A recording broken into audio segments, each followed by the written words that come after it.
बिस्मिल्लाहिर्रहमानिर्रहीम अस्सलामु अलैकुम students, this is Atif Ahmad your physics teacher. प्यारे बच्चों, आज की इस वीडियो में हम डिस्कस करने जा रहे हैं relationship between linear and angular kinematic quantities. आज का हमारा टॉपिक एग्ज़ाम के पॉइंट ऑफ व्यू से बहुत ही इम्पॉर्टेंट है। ये topic as a long question तो पेपर में नहीं आता, लेकिन यहाँ से short questions, conceptual questions, MCQs आपके पेपर में दिए जा सकते हैं। तो आपने इस टॉपिक को बहुत ही अच्छे तरीके से अंडरस्टैंड करना है। मैं आपको बिल्कुल सिंपल और आसान तरीके से समझाऊंगा, एक एक चीज़ की लॉजिक रीज़न बताऊंगा, ताकि आपके माइंड में कोई भी कन्फ्यूजन बाकी ना रहे। अब आपको थोड़ा सा मैं ये बता देता हूँ कि किस तरह का क्वेश्चन जो है वो ज़्यादातर आपसे इस टॉपिक से पूछा जाता है। वो है जी, derive a relation between linear and angular displacement, linear and angular velocity, linear and angular acceleration.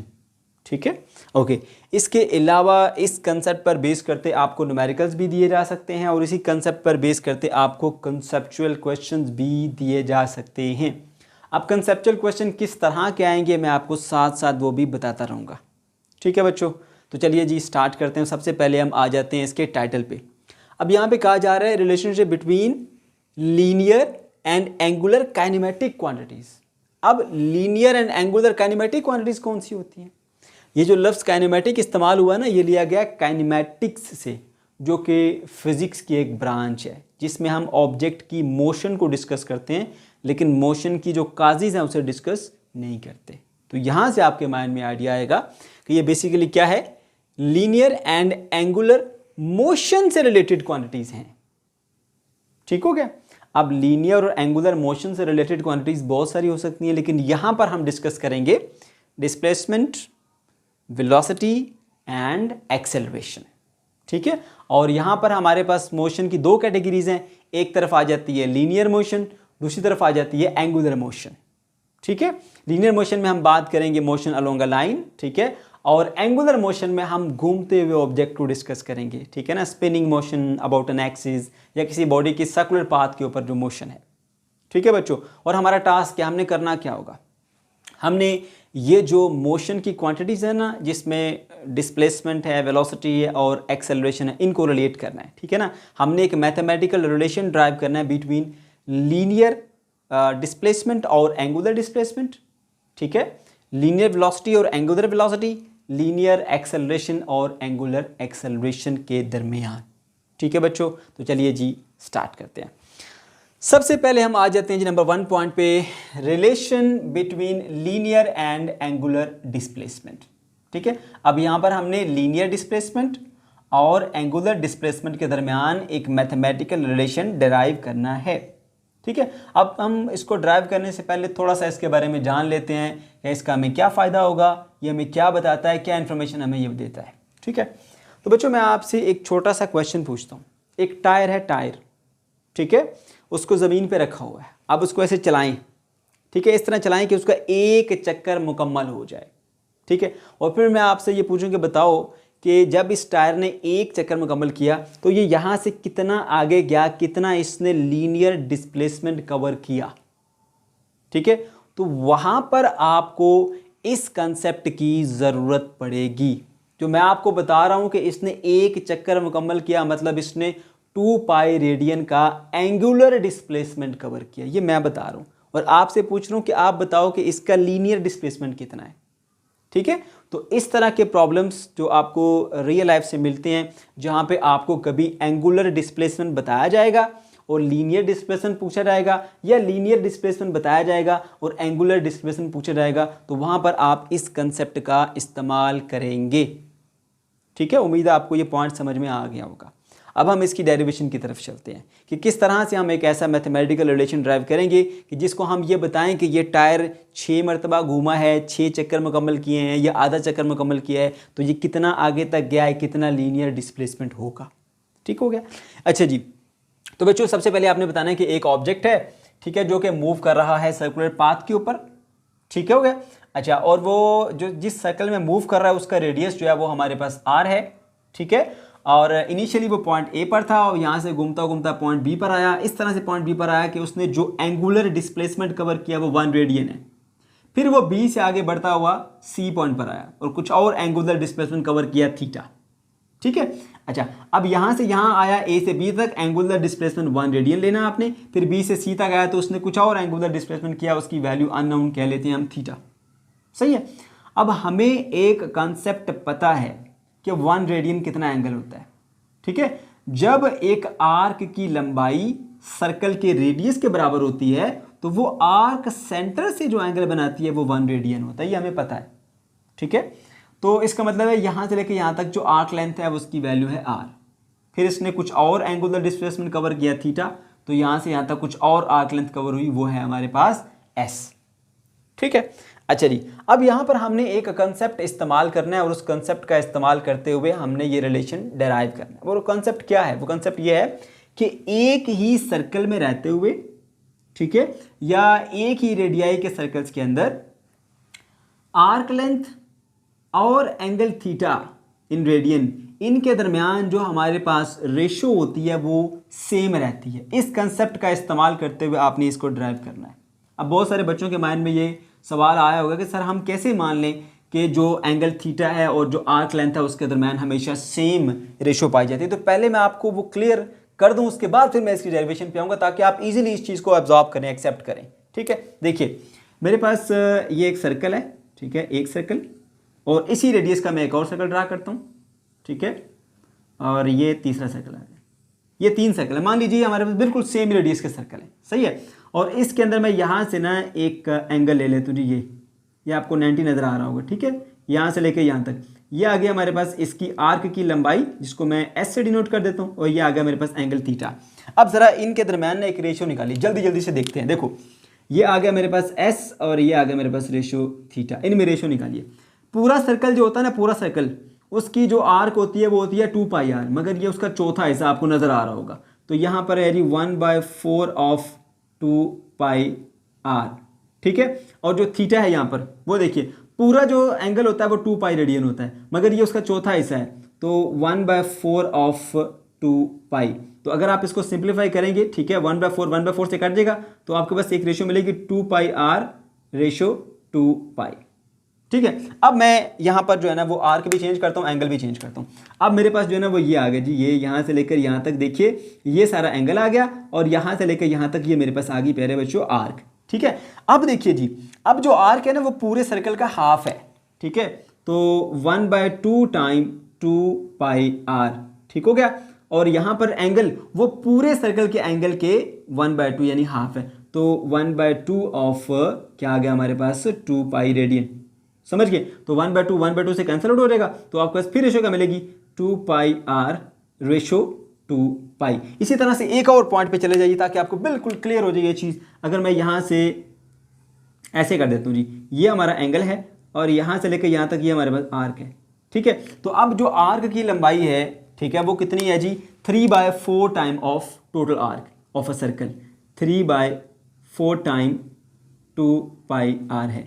तो जो एंगल बना है वो एंगल भी पूरे सर्कल का कितना है 3/4 टाइम 2π रेडियन। तो इससे ये कटेगा तो आपको फिर क्या मिलेगा 2πr रेशो 2π। तो भाई मान लो ये बात कि हमारे पास जो एक आर्क लेंथ होती है और वो जो सेंटर से एंगल बनाती है, इस सेंट्रल एंगल और इस आर्क लेंथ के दरमियान हमेशा सेम रेशो पाई जाती है। ये आपने पेपर में लिखना नहीं, ये सिर्फ आपके कंसेप्ट के लिए मैंने ये चीज़ बताई है। ओके, तो अब आपको यहाँ पे वो कंसेप्ट अप्लाई करना है, उसको ड्राइव करना है। जो बातें मैंने बोली वो यहाँ पर मैंने लिखी भी। Consider a particle move in a circle of radius r and the center O. Let a particle move from point A to B and then from point B to C. ठीक है, तो अब फिर कंसेप्ट पे आ जाएंगे। जो main point जो आपको बताया गया था, ratio between arc and central angle for a circle. एक सर्कल के लिए या एक ही रेडियस के सर्कल के लिए जो रेशियो होती है ना between arc and central angle, वो हमेशा सेम रहती है। उस कंसेप्ट को यहाँ पे इस्तेमाल करेंगे। अब देखिए ये हमारे पास एक आर्क है और ये उसका एंगल है, ये दूसरी आर्क है और ये उसका एंगल है। अब जो हमारे पास इस आर्क और इस एंगल में रेशो होगी वही इस आर्क और इस एंगल के दरम्यान में भी रेशो पाई जाएगी। तो यहाँ पर सबसे पहले हम BC की बात करते हैं। यहाँ से लेकर यहाँ तक ये हमारे पास आर्क लेंथ है BC और इसका एंगल है हमारे पास ये थीटा। ठीक है ना, BOC कह लीजिए इसको। ठीक है, B से चले, O से मुड़े, C पे पहुंचे, BOC ये एंगल है। तो इसके दरम्यान जो रेशो है वही रेशो हमारे पास इस आर्क और इस एंगल के दरम्यान में भी पाई जाएगी। ये सिंपल सा आसान सा कॉन्सेप्ट है। तो यहाँ पर मैंने वही कॉन्सेप्ट अप्लाई किया, आर्क BC और नीचे एंगल BOC, ये angle BOC। Equal to arc A B, ठीक है, और नीचे एंगल ए ओ बी, ए से चले, ओ से मुड़े, बी पे पहुंचे, ए ओ बी, ठीक है। तो arc to angle ratio same है। अब देखिए यहां पर बी सी की वैल्यू हमने यहां पे जो है वो पुट किया एस, इसको हमने एस सपोज किया है, और ए बी की वैल्यू हमने आर सपोज की है, ठीक है। अब ये जो बी ओ सी है वो एंगल थीटा है और ए ओ बी एंगल 1 रेडियन है। वैल्यूज पुट करें, इसकी जगह पे आ गया एस, बी ओ सी है थीटा, ए बी की जगह आ गया आर और ए ओ बी आ गया 1, ठीक है, 1 रेडियन। ओके जी, अब आपने थीटा को यहां पे जाकर मल्टीप्लाई कर देना है, तो S is equal to R theta, आपके पास वो मैथमेटिकल रिलेशन आ चुका है। यहां पे एस जो है वो लीनियर डिस्प्लेसमेंट को शो करता है, थीटा जो है वो हमारे पास एंगुलर डिस्प्लेसमेंट को शो करता है, ठीक है, और आर जो है वो हमारे पास यहां पर क्या है, कांस्टेंट है, वो चेंज नहीं हो रहा, ठीक है। तो एस और थीटा का आपस में एक डायरेक्ट रिलेशन भी यहां पे बन सकता है, आप देख सकते हैं। ओके बच्चों, तो ये था हमारे पास एक mathematical relation between linear and angular displacement, जिसमें एस लीनियर डिस्प्लेसमेंट और थीटा एंगुलर डिस्प्लेसमेंट है। ओके, अब सेकंड जो पॉइंट हमारा वो है जी relation between linear and angular velocity. इसको जरा ध्यान से समझना है। देखो बच्चों, जब हम वेलोसिटी मालूम करते हैं तो वेलोसिटी क्या है, rate of change of displacement with respect to time, है ना, rate of change of displacement with respect to time, उसे हम वेलोसिटी कहते हैं। क्लियर हुई बात। अब अगर लीनियर डिस्प्लेसमेंट है ना, तो rate of change of linear displacement with respect to time कहलाएगा linear velocity. Rate of change of angular displacement with respect to time कहलाएगा एंगुलर वेलोसिटी। सिंपल, ठीक है। तो यहां पे जब आपके पास डिस्प्लेसमेंट अवेलेबल हो तो आपने रेट ऑफ चेंज निकालना है विद रिस्पेक्ट टू टाइम, तो आपको वेलोसिटी मिल जाएगी। अब आपके पास ऑलरेडी एक रिलेशन आपने ड्राइव कर लिया लीनियर डिस्प्लेसमेंट और एंगुलर डिस्प्लेसमेंट के दरमियान में, जो कि S is equal to R theta है। तो अब आपने इसमें रेट ऑफ चेंज फाइंड करना है। रेट ऑफ चेंज को हम डिनोट करते हैं delta by delta T. Delta का मतलब होता है चेंज, तो किसी भी क्वांटिटी में चेंज निकालना है तो डेल्टा से मल्टीप्लाई करेंगे, ठीक है। अब जिस रिस्पेक्ट से निकालना है, टाइम के रिस्पेक्ट से निकालना है, तो नीचे डिवाइड करेंगे डेल्टा टी। इसको क्या पढ़ेंगे हम, change in a quantity with respect to change in time. किसी भी क्वांटिटी में क्या चेंज आता है, टाइम के चेंज करने से, तो इसलिए हम यहां पर डेल्टा बाय डेल्टा टी से मल्टीप्लाई करेंगे इस इक्वेशन को दोनों तरफ, ठीक है। तो यहां पर मैंने लिखा है from equation 1 S is equal to R theta to find rate of change multiply both side by delta T. और हम क्यों मालूम कर रहे हैं रेट ऑफ चेंज, क्योंकि हम जानते हैं कि हमें वेलोसिटी के लिए रिलेशन चाहिए, और वेलोसिटी कैसे मिलती है, rate of change of displacement with respect to time से। इस वजह से हम दोनों तरफ जो है वो यहां पर इधर भी और इधर भी डेल्टा बाय डेल्टा टी से मल्टीप्लाई करेंगे। देखिए डेल्टा बाय डेल्टा टी से मल्टीप्लाई कर दिया, ठीक हो गया।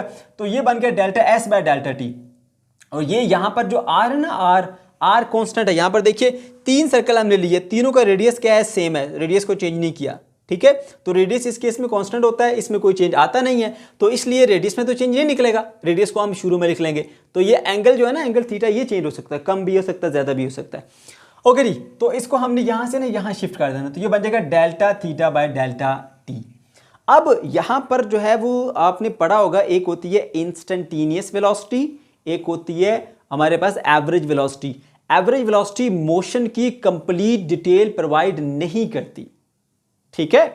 अब वो क्या बता देती है जी, ऑब्जेक्ट यहां से चला वहां पर पहुंचा, ठीक है, टोटल डिस्प्लेसमेंट लेती है, टोटल टाइम लेती है, उसको डिवाइड करती है और आपको बता देती है ये ऑब्जेक्ट इतने वेलोसिटी के साथ मूव किया। जबकि ऐसा नहीं होता। जब एक बंदा कोई भी गाड़ी स्टार्ट करता है तो इनिशियली क्या उसकी वेलोसिटी शुरू से ही 40 थी? क्या थ्रू आउट जब तक वो मूव करता रहा वेलोसिटी 40 ही रही? क्या वो 40 से डायरेक्ट जीरो पर आया? ऐसा तो नहीं होता।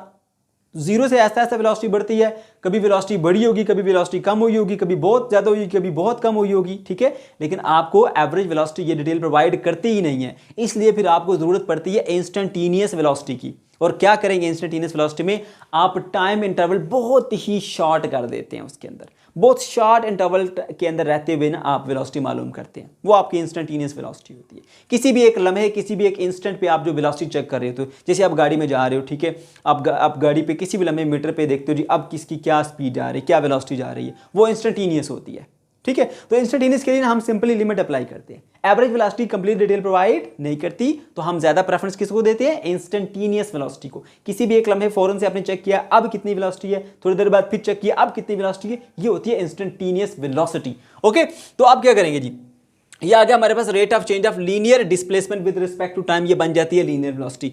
यहां पर अगर आर को साइड पे करें तो ये आ गया delta theta by delta T, rate of change of angular displacement, theta क्या है angular displacement, with respect to time ये बन जाता है हमारे पास एंगुलर वेलोसिटी। हम इंस्टेंटेनियस की तरफ जाने के लिए इनकी दोनों तरफ लिमिट अप्लाई करेंगे, apply limit delta T approaches to zero, कि ये जो टाइम इंटरवल है इतना छोटा टाइम इंटरवल है कि वो जीरो तो नहीं है बट जीरो के करीब करीब है, ठीक है, ओके जी। तो इसलिए लिमिट अप्लाई की, इधर भी लिमिट अप्लाई कर दी, इधर भी लिमिट अप्लाई कर दी, दोनों तरफ।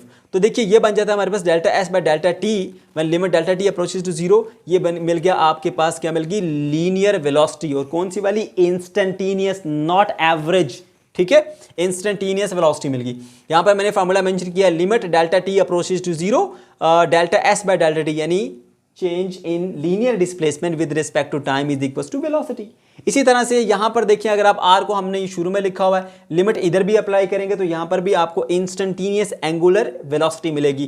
तो limit delta T approaches to zero delta theta by delta T, यानी rate of change of angular displacement with respect to time is angular velocity, जिसे हम ओमेगा से शो करते हैं। ठीक हो गया। तो ये आपके पास आ गई दोनों फार्मूले, वो दोनों फार्मूले आपने यहां पुट करना है। ये देखिए, limit delta T approaches to zero, linear displacement में change with respect to time, linear velocity आ गया उसकी जगह पे, क्योंकि यहां पर मैंने फार्मूला बताया हुआ है। इसकी सारे की जगह पे वी लिख देंगे। ये आर उसी तरह से आया हमारे पास, और ये जो टर्म लिखी है limit delta T approaches zero, rate of change of angular displacement with respect to time, ये पूरा बन जाएगा हमारे पास omega. So V is equal to R time omega. ये आ गया हमारे पास रिलेशन फॉर एंगुलर वेलोसिटी, ठीक है। और इसमें बेसिकली बताएगा क्या, आपको ये बताएगा कि भाई एक जो ऑब्जेक्ट है ना वो घूम रहा है ऐसे, ठीक है, वो घूम रहा है, और उसकी जो एंगुलर वेलोसिटी है ना उसको हमने बता दिया भाई इतनी इसकी एंगुलर वेलोसिटी है। अगर इसकी इतनी एंगुलर वेलोसिटी है तो वो लीनियर वेलोसिटी फिर उसकी क्या होगी। जब कभी आपको एंगुलर वेलोसिटी बताई जाए और लीनियर वेलोसिटी पूछी जाए, या कभी आपको लीनियर वेलोसिटी बताई जाए और एंगुलर वेलोसिटी पूछी जाए, तो उस केस के अंदर आप ये वाला जो मैथमेटिकल रिलेशन है ये ड्राइव करेंगे। ये है हमारे पास वो रिलेशन जो लीनियर वेलोसिटी और एंगुलर वेलोसिटी को आपस में रिलेट करता है। ठीक हो गया, ओके जी। अब हम बात करने जा रहे हैं जी relation between linear and angular acceleration. Acceleration के बारे में तो आप सब जानते हैं, rate of change of velocity with respect to time is called acceleration, ठीक है। किसी भी बॉडी की वेलोसिटी में जो चेंज आता है विद रिस्पेक्ट टू टाइम उसे हम एक्सेलरेशन कहते हैं। अब अगर एक बॉडी जो है वो सर्कुलर पाथ के ऊपर मूव करती हुई जा रही है, उसका जो एक्सेलरेशन है ना उसके दो कंपोनेंट होते हैं। एक कंपोनेंट जो है वो अलोंग द टेंजेंट होता है जिसे हम टेंजेंशियल एक्सेलरेशन कहते हैं, एक कंपोनेंट जो है वो अलोंग द रेडियस से होता है जिसे हम रेडियल कंपोनेंट कहते हैं, ठीक है। अब ये जो टेंजेंशियल कंपोनेंट है ना, ये पता है क्यों होता है। अगर सर्कुलर पाथ के ऊपर घूमती हुई बॉडी अपनी वेलोसिटी का मैग्नीट्यूड चेंज करे तो उसकी वजह से जो एक्सेलरेशन होता है वो टेंजेंशियल एक्सेलरेशन होता है। अगर कोई बॉडी सर्कुलर पाथ के ऊपर मूव कर रही है और उसकी वेलोसिटी का जो मैग्नीट्यूड है वो चेंज नहीं हो रहा, सिर्फ डायरेक्शन चेंज हो रही है, ठीक है, तो उसकी वजह से जो एक्सेलरेशन होता है उसे हम रेडियल एक्सेलरेशन कहते हैं। तो यहां पर इसलिए मैंने मेंशन किया है, in angular motion the linear acceleration have the two components. Number one, tangential component किस वजह से होता है, सर्कुलर पाथ के ऊपर मूव करती हुई बॉडी जब अपनी वेलोसिटी का मैग्नीट्यूड चेंज करे, उसको हम AT से डिनोट करते हैं, ठीक है। और अगर वो बॉडी अपनी वेलोसिटी का मैग्नीट्यूड चेंज ना करे, सिर्फ डायरेक्शन चेंज करे, तो उसकी वजह से फिर हमारे पास कौन सा आता है, रेडियल एक्सेलरेशन का कंपोनेंट आता है जिसे हम रेडियल कंपोनेंट कहते हैं, उसको AR से डिनोट किया जाता है, ठीक है। ये आ गया वो सर्कुलर पाथ, ये वो बॉडी जो मूव कर रही है उसके ऊपर, ये जो एक्सेलरेशन है ये अलोंग द टेंजेंट है, इसी वजह से इसको टेंजेंशियल एक्सेलरेशन कहते हैं। ये अलोंग द रेडियस है, इस वजह से इसको रेडियल एक्सेलरेशन कहा जाता है। और अगर एक बॉडी सर्कुलर पाथ के ऊपर घूमती हुई अपनी वेलोसिटी का मैग्नीट्यूड भी चेंज कर रही है, डायरेक्शन भी चेंज कर रही है, तो फिर ये वाला भी कंसीडर होगा कंपोनेंट, ये वाला भी कंसीडर होगा, और इन दोनों का आप रिजल्टेंट लेंगे जैसे मैंने यहां पर शो किया है। ये आ गया फिर एक्सेलरेशन, ठीक है। और कैसे कैलकुलेट करेंगे जी, A is equal to A tangential plus A radial, और उसका फिर आप मैग्नीट्यूड निकालेंगे, इस फॉर्मूले से दोनों की यहां पर वैल्यूज पुट करेंगे तो आपके पास जो है वो यहां पर एक्सेलरेशन आ जाएगा, ठीक है बच्चों, ओके जी। अब हम यहां पे सबसे पहले बात कर लेते हैं जी टेंजेंशियल कंपोनेंट की, मैंने उसकी डेफिनेशन भी लिखी है, the component of angular acceleration which is parallel to the linear instantaneous velocity in tangential component, ठीक है। देखिए, अब सर्कुलर पाथ पे जो बॉडी घूम रही है ना उसकी वेलोसिटी की डायरेक्शन होती है अलोंग द टेंजेंट, और एक्सेलरेशन भी अलोंग द टेंजेंट है। तो उस कंपोनेंट ऑफ एक्सेलरेशन को जो अलोंग द वेलोसिटी है, ठीक है, उसे टेंजेंशियल कंपोनेंट बोलेंगे। ठीक है, पहले हम इसकी तरफ आ जाते हैं। अब जो रिलेशन पीछे हमने ड्राइव किया था v equals to R omega, यानी लीनियर वेलोसिटी और एंगुलर वेलोसिटी के लिए, उसी को हम यहां पर इस्तेमाल करेंगे। ठीक है, और इसी के अगेन हम क्या करेंगे, इसमें रेट ऑफ चेंज मालूम करेंगे विद रिस्पेक्ट टू टाइम, क्योंकि हम जानते हैं rate of change of velocity with respect to time हमें एक्सेलरेशन देती है। इसलिए जो काम हमने पहले किया था वही काम हम यहाँ पे दोबारा करेंगे। दोनों तरफ हम डेल्टा बाय डेल्टा टी से मल्टीप्लाई करेंगे, यानी change in this quantity with respect to change in time. तो इसलिए दोनों तरफ मल्टीप्लाई कर दिया हमने, यहाँ पे भी डेल्टा बाय डेल्टा टी से मल्टीप्लाई कर दिया, इधर भी डेल्टा बाय डेल्टा टी से मल्टीप्लाई कर दिया। अब चेंज होने वाली क्वांटिटी v है, चेंज होने वाली क्वांटिटी ओमेगा है, r तो फिक्स होता है सर्कुलर पाथ के ऊपर, रेडियस चेंज नहीं होता। तो फिर r को हम यहाँ से इधर शुरू में लिख लेंगे। ठीक है, तो ये आ गया हमारे पास change in linear velocity with respect to time, ये बन जाएगा हमारे पास लीनियर एक्सेलरेशन। और जब r को इधर रखेंगे तो ये बनेगा डेल्टा ओमेगा, यानी change in angular velocity with respect to time, तो ये बन जाएगा हमारे पास एंगुलर एक्सेलरेशन। ठीक है, तो change in linear velocity with respect to time linear acceleration, change in angular velocity with respect to time is angular acceleration. ठीक है, अगेन हमारे पास ये एंगुलर एक्सेलरेशन और जो हमारे पास ये लीनियर एक्सेलरेशन, ये हम एवरेज की सूरत में नहीं ले रहे, हमें इंस्टेंटेनियस वैल्यू चाहिए, क्योंकि एवरेज जो है वो हमें मोशन की कंप्लीट डिटेल नहीं बताती। ठीक है, तो हमने इंस्टेंटेनियस लेनी है, तो इंस्टेंटेनियस वैल्यू के लिए क्या करना पड़ता है, सिर्फ आपको लिमिट दोनों तरफ अप्लाई करनी, जो ये बताती है कि आपका टाइम इंटरवल इतना छोटा है कि वो जीरो तो नहीं है, बट जीरो को अप्रोच करता है, जीरो के करीब करीब है। ठीक है, तो इधर भी अप्लाई की limit delta T approaches to zero, इधर भी अप्लाई की delta T approaches to zero. ठीक है, तो ये हम जानते हैं कि change in velocity with respect to time, ठीक है, वो हमारे पास होता है एक्सेलरेशन। अगर लिमिट अप्लाई होगी तो ये है हमारे पास कौन सा वाला, इंस्टेंटेनियस एक्सेलरेशन, यहाँ पर मैंने लिखा हुआ है। आप चाहें तो यहाँ पे INST लिख सकते हैं, जो कि शो करेगा कि ये इंस्टेंटेनियस एक्सेलरेशन है। ठीक है, इसी तरह से जो change in angular velocity with respect to time होता है, उसको हम जो है वो अल्फा से शो करते हैं, angular acceleration alpha, linear acceleration A, angular acceleration alpha से शो करते हैं, अल्फा लगा दिया इसको हमने। ठीक है, तो ये दो वैल्यूज हमने फॉर्मूला यहाँ पे शो करने और यहाँ पर पुट कर देनी है। ये बन गया जी हमारे पास सारे का सारा क्या, लीनियर एक्सेलरेशन, कौन सा वाला, इंस्टेंटेनियस वाला, आर एज इट इज आया, और ये बन गया हमारे पास एंगुलर एक्सेलरेशन, किससे शो करते हैं, अल्फा से शो करते हैं, तो ये हमारे पास अल्फा आ गया। तो ये आ गया रिलेशन। उसके बाद फिर बात कर लेते हैं जी रेडियल कंपोनेंट की। ठीक है, तो मैं बता चुका हूँ कि रेडियल कंपोनेंट क्यों होता है, जब सर्कुलर पाथ के ऊपर घूमती हुई बॉडी जो है वो अपनी वेलोसिटी को, मैग्नीट्यूड को चेंज नहीं करती, बल्कि सिर्फ उसकी डायरेक्शन चेंज करती है, तो उसकी वजह से जो फिर एक्सेलरेशन होता है वो हमारे पास कौन सा वाला होता है, रेडियल एक्सेलरेशन होता है, या एक्सेलरेशन का रेडियल कंपोनेंट होता है। The component of angular acceleration in angular motion, which is along the radius of the circle path, is a radial component of acceleration. बहुत simple, ठीक है, और it is due to the change in direction of linear velocity. Direction change होने की वजह से होता है। Object moving with the constant circular speed, अगर कोई ऑब्जेक्ट जो है वो कांस्टेंट स्पीड के साथ मूव कर रहा है, मैग्नीट्यूड चेंज नहीं कर रहा, ठीक है, तो उसके अंदर सिर्फ और सिर्फ जो है वो फिर कौन सा वाला होता है, हमारे पास रेडियल एक्सेलरेशन होता है। इसको सेंटीमीटर एक्सेलरेशन भी हम कहते हैं, आगे चल के पढ़ेंगे आप। ठीक है, तो यहाँ पर दो पॉइंट मैंने लिखे हैं जो कि ऑब्जेक्टिव में आपसे पूछे जा सकते हैं कि AT जो है, ये जो हमारे पास टेंजेंशियल एक्सेलरेशन है वो किस वजह से होता है, is due to the change in magnitude of the velocity, याद रखना। और जो AR है रेडियल एक्सेलरेशन, वो किस वजह से होता है, it is due to the change in direction of velocity. अगर एट अ टाइम ये दोनों चेंज हो रहे हो, यानी सर्कुलर पाथ के ऊपर घूमती हुई बॉडी अपनी वेलोसिटी का मैग्नीट्यूड भी चेंज करे और साथ डायरेक्शन भी चेंज करे, तो फिर आपके पास जो है ना वो इन दोनों का आप रिजल्टेंट ले लेंगे, इस वेक्टर को इस वेक्टर को ऐड करके ये रिजल्टेंट निकालेंगे और उसका मैग्नीट्यूड फिर ये आ जाएगा आपके पास। ठीक है, तो इस तरीके से आप इसको सॉल्व करेंगे। ठीक है बच्चों, तो ये था हमारा आज का टॉपिक। अगर आपको कोई कंफ्यूजन है या किसी किस्म का कोई प्रॉब्लम है तो कमेंट सेक्शन के अंदर आप जरूर पूछ सकते हैं। वीडियो अच्छी लगी तो इसको दोस्तों के साथ शेयर कीजिएगा। चैनल को अगर अभी तक सब्सक्राइब नहीं किया तो इसको लाजमी से सब्सक्राइब कर लीजिए। अल्लाह हाफिज़।